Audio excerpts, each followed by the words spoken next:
Buenas tardes, profesor, buenas tardes, compañeras. Me toca defender hoy la unidad número 5. Voy a iniciar compartiendo mi pantalla.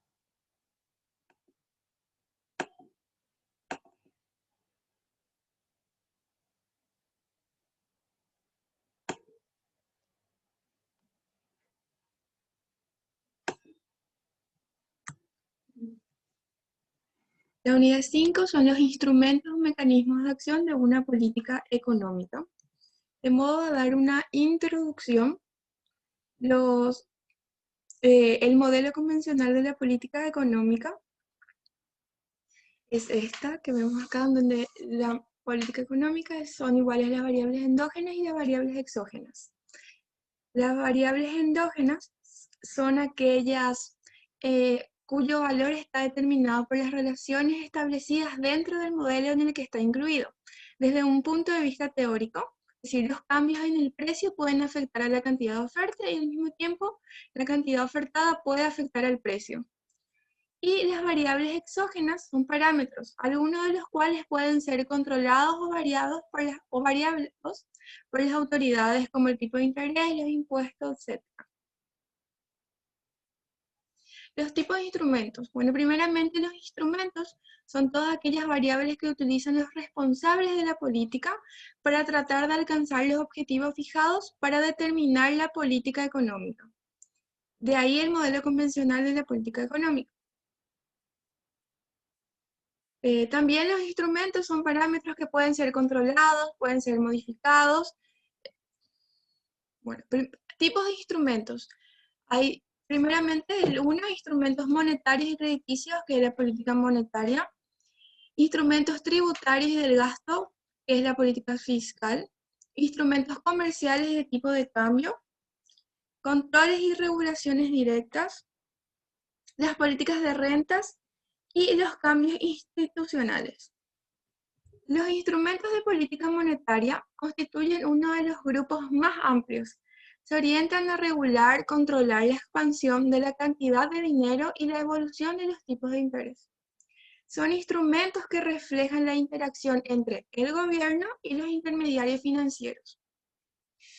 Los instrumentos de política fiscal abarcan esencialmente los gastos públicos, los impuestos y la política presupuestaria, y de endeudamiento.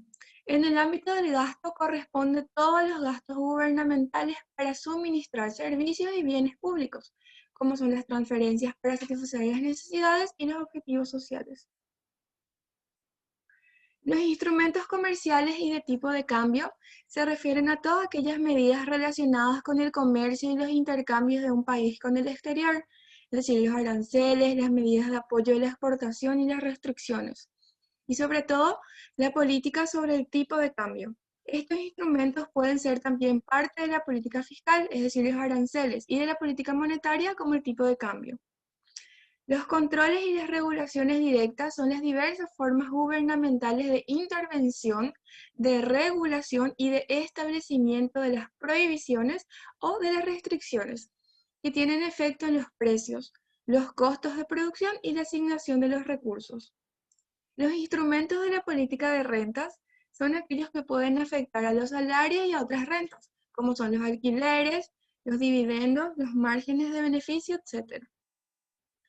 Los instrumentos calificados como cambios institucionales, en los cuales se incluyen las reformas agrarias, las reformas educativas, las nacionalizaciones y las privatizaciones, destinadas a producir cambios cualitativos en la estructura de la economía, en favor al logro de un mayor crecimiento.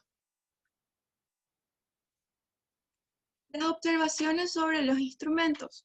Los instrumentos suelen tener efectos en distintas direcciones.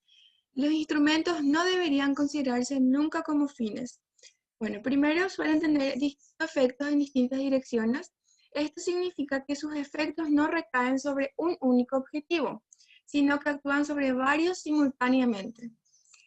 Y cuando hablamos de los instrumentos, estos no deberían considerarse nunca como fines, es decir, como algo deseable en sí mismo, situado en el punto de llegada de una determinada política. Eso es. Cuando hablamos de una propuesta de integración de los objetivos y las políticas se interrelacionan, por lo tanto no deben considerarse de manera aislada, sino que deben de verse la totalidad de todas las medidas en curso de ejecución. Este conjunto es lo que se denomina sistema de política económica. Cuando hablamos de este enfoque que puede abarcarse de distintas vías diferentes, los cuales son la política económica cualitativa y un modelo más descriptivo que es la analítica. Eso sí es todo. Muchísimas gracias.